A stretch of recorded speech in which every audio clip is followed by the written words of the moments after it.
Hello friends, आप सभी का स्वागत है आज पॉलिटी के पार्ट 3 वीडियो में, जिसमें हम संविधान की अनुसूचियां और संविधान के कुछ भाग लेकर के आए हैं। नमस्कार दोस्तों, मैं हूं मनीष मिश्रा और निर्माण जीएस एकेडमी यूट्यूब चैनल में आप सभी का स्वागत करता हूं। चलिए तो स्टार्ट करते हैं आज का सेशन। तो जैसा कि आपके सामने स्क्रीन में दिख रहा है कि आज हम लेकर के आए भारत के संविधान में संविधान के भाग एवं अनुसूचियाँ MCQ टेस्ट सीरीज़ के अंतर्गत, और इन सभी प्रश्नों को आज हम हल करेंगे जो सभी विषयों से संबंधित महत्वपूर्ण होते हैं। और मुख्यतः आज का जो टॉपिक है वो राजनीति विषय से है, राज व्यवस्था से है। तो चलिए शुरू करते हैं आज का सेशन। सबसे पहला क्वेश्चन आपकी स्क्रीन पर ये रहा कि भारतीय संविधान को कितने अध्याय में विभाजित किया गया है। तो अगर देखा जाए तो भारतीय संविधान कितने अध्याय में विभाजित है, तो 22 अध्याय में विभाजित है। देखिए, संख्या के अनुसार यानी गणना करने पर तो अधिक मिलते हैं, परंतु अगर हम देखते हैं, इनकी चर्चा करते हैं तो अंतिम भाग 22 माना जाता है। इसलिए संविधान कितने अध्याय में विभाजित है, तो 22 अध्याय में विभाजित है। ठीक है, चलिए नेक्स्ट क्वेश्चन आपकी स्क्रीन पर ये रहा कि संविधान के किस भाग में संविधान संशोधन की प्रक्रिया का उल्लेख है। तो इसका सही आंसर क्या है? ऑप्शन नंबर सी, भाग 20 में। ऑप्शन नंबर सी इसका सही आंसर है। जैसा कि आपको पता है कि भाग 3 में मौलिक अधिकार, भाग 4 में हमारे राज्य के नीति निर्देशक तत्व, भाग 20 में संविधान संशोधन की प्रक्रिया और 21 में अस्थायी संक्रमणकालीन और विशेष प्रावधान के बारे में जानकारी दी गई। नेक्स्ट क्वेश्चन है कि भारतीय संविधान के किस भाग में पंचायती राज व्यवस्था संबंधी प्रावधान दिए गए हैं। तो इसका सही आंसर क्या है? भाग 9 यानी कि ऑप्शन नंबर ए इसका सही आंसर माना जाएगा। इसी में पंचायती राज संबंधी व्यवस्थाएं दी गई, जबकि भाग 6 में राज्य का शासन, भाग 1 में भारत तथा उनके संघ, राज्य, क्षेत्र इत्यादि की जानकारी, और आपको पता है कि ऑप्शन नंबर डी में भाग 4 में आपके राज्य के नीति निर्देशक तत्व, जो कि अभी मैंने बताया आपको। फिर कहता है संविधान के किस भाग में अस्थायी संक्रमणकालीन और विशेष उपबंधों का प्रावधान है। तो अभी मैंने बताया कि ऑप्शन नंबर सी यानी कि भाग 21 में अस्थायी संक्रमणकालीन और विशेष प्रावधान की जानकारी दी गई।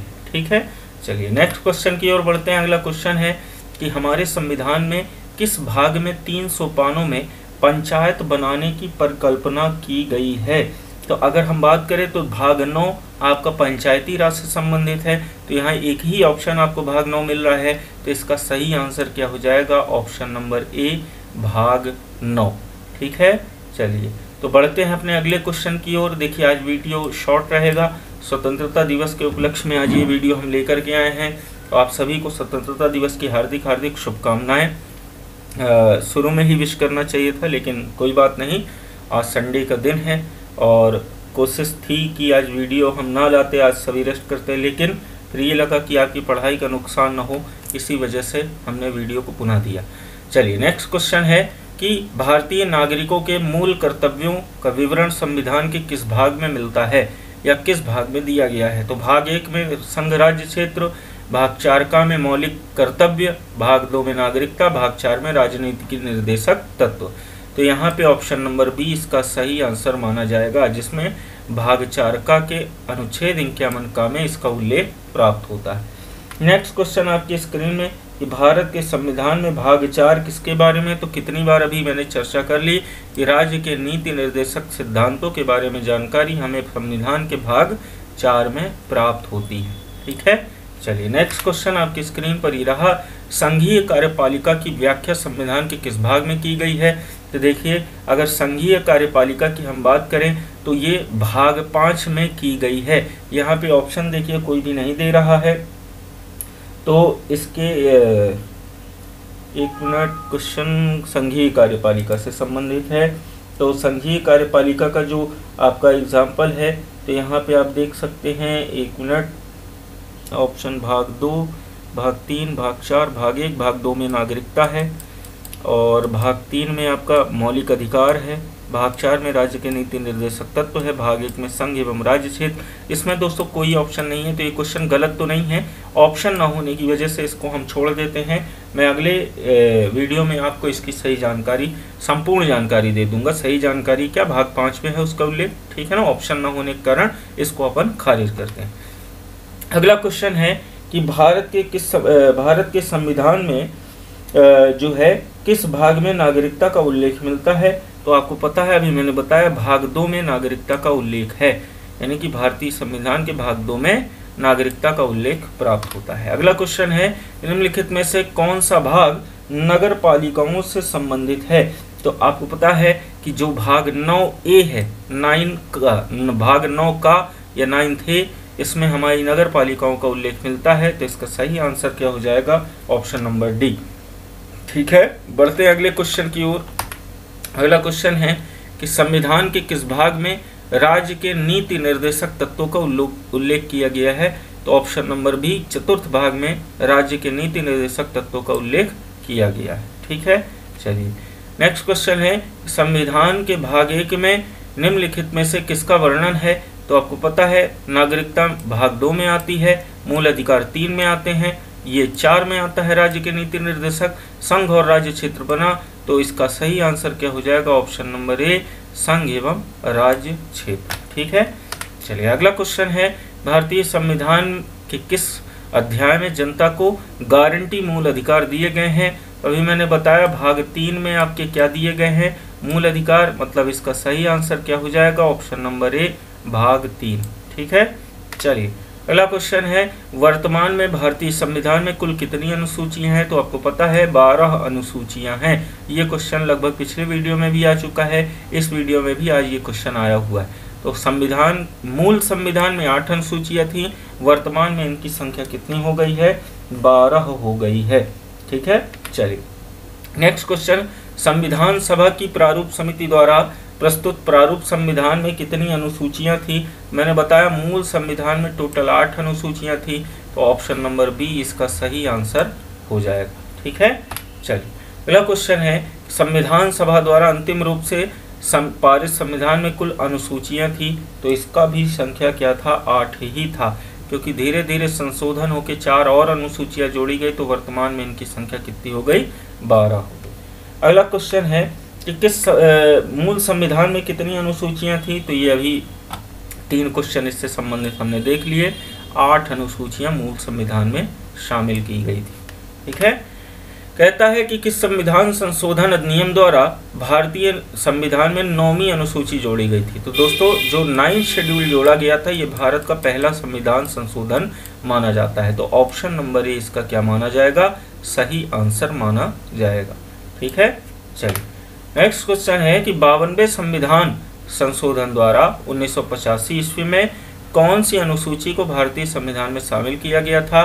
तो दरअसल जो 52वां संविधान संशोधन है वो दल बदल से संबंधित है, और दल बदल निरोध कानून का उल्लेख अनुसूची 10 में दिया गया है।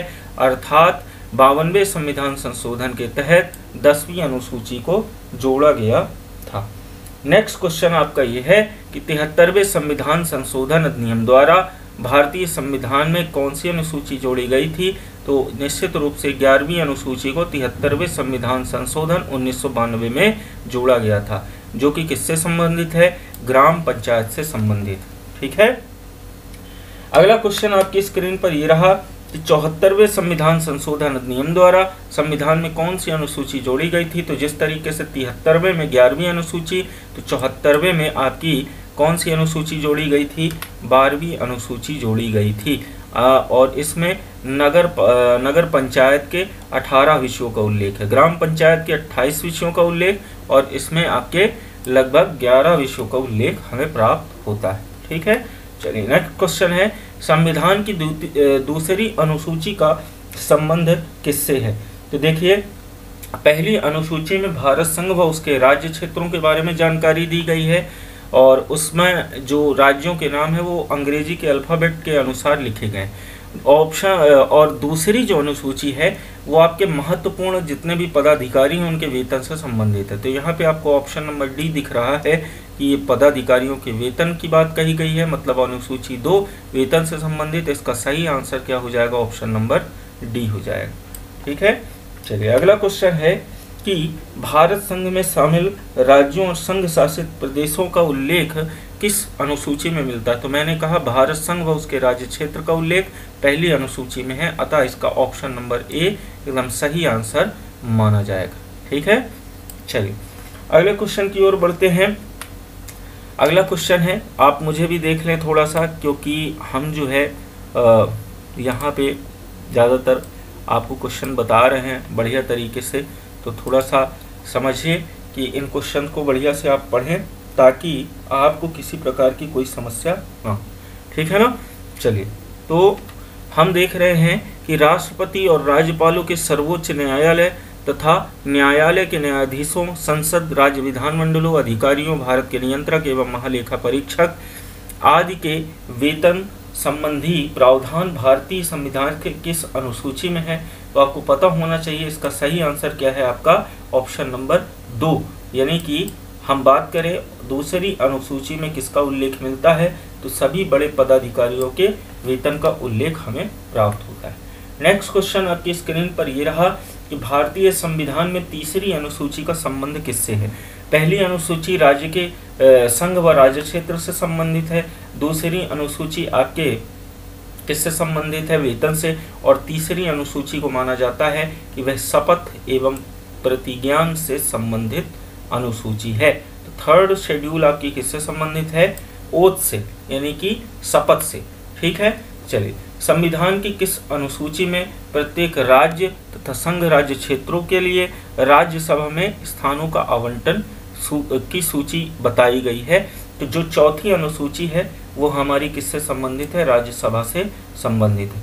ऑप्शन नंबर डी इसका क्या माना जाएगा? सही आंसर माना जाएगा। ठीक है, नेक्स्ट क्वेश्चन आपकी स्क्रीन पर ही रहा कि निम्नलिखित में से भारत के संविधान के किस एक अनुच्छेद अनुसूची का संबंध स्वशासी जिला परिषदों से है?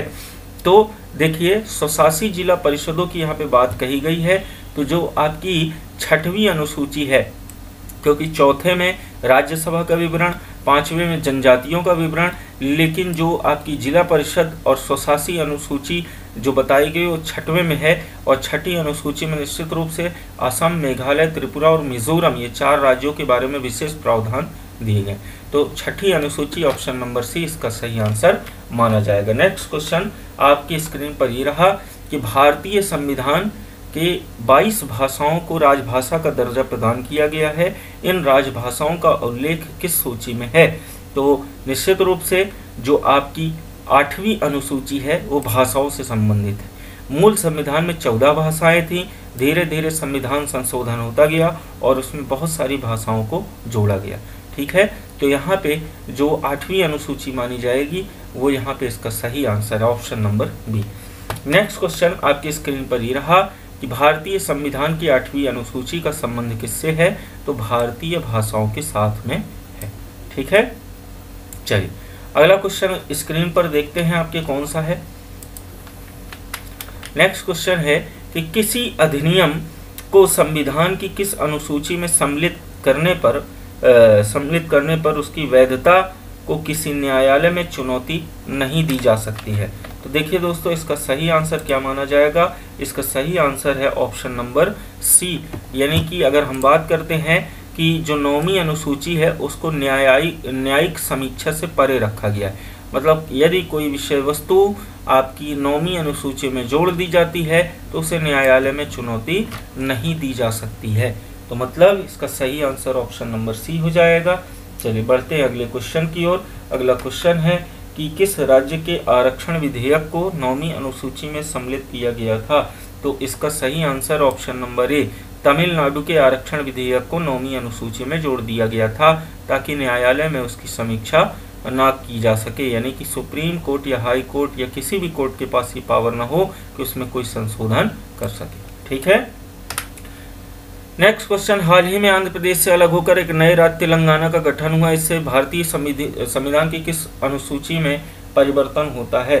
तो देखिए, पहली अनुसूची में परिवर्तन होगा, क्योंकि भारत संघ व उसके राज्य क्षेत्रों का उल्लेख मिलता है, तो पहली अनुसूची में क्या किया जाएगा? यहाँ पे चेंजेस किए जाएंगे। 7वीं अनुसूची में कोई चेंजेस नहीं होगा, ना ही 9वीं ना ही 10वीं, क्योंकि 7वीं अनुसूची में संघ सूची, राज्य सूची, समवर्ती सूची का उल्लेख है, और अनुसूची 9 में आपका किसका उल्लेख है, भूमि अधिग्रहण यानी कि 9वीं अनुसूची है। 10 से दल बदल, तो इसका कोई प्रभाव इस पर विशेष नहीं पड़ेगा। ठीक है, नेक्स्ट क्वेश्चन है कि दल बदल के आधार पर निर्वाचित सदस्यों की अयोग्यता संबंधी विवरण किस अनुसूची में है। तो दा से पहला अक्षर क्या है, दा, और दा से 10 भी होता है, मतलब ऑप्शन नंबर सी इसका क्या माना जाएगा, सही आंसर माना जाएगा। तो दोस्तों इस तरीके से हमने आज लगभग 34 क्वेश्चंस को सॉल्व किया है। तो आज स्वतंत्रता दिवस के उपलक्ष्य में हमने कम समय इसमें रखा ताकि आपको ज़्यादा बर्डन भी ना हो, इसलिए आज के वीडियो में केवल इतना ही। मिलेंगे कल अगले वीडियो में पुनः, तब तक के लिए धन्यवाद। आपका दिन शुभ हो।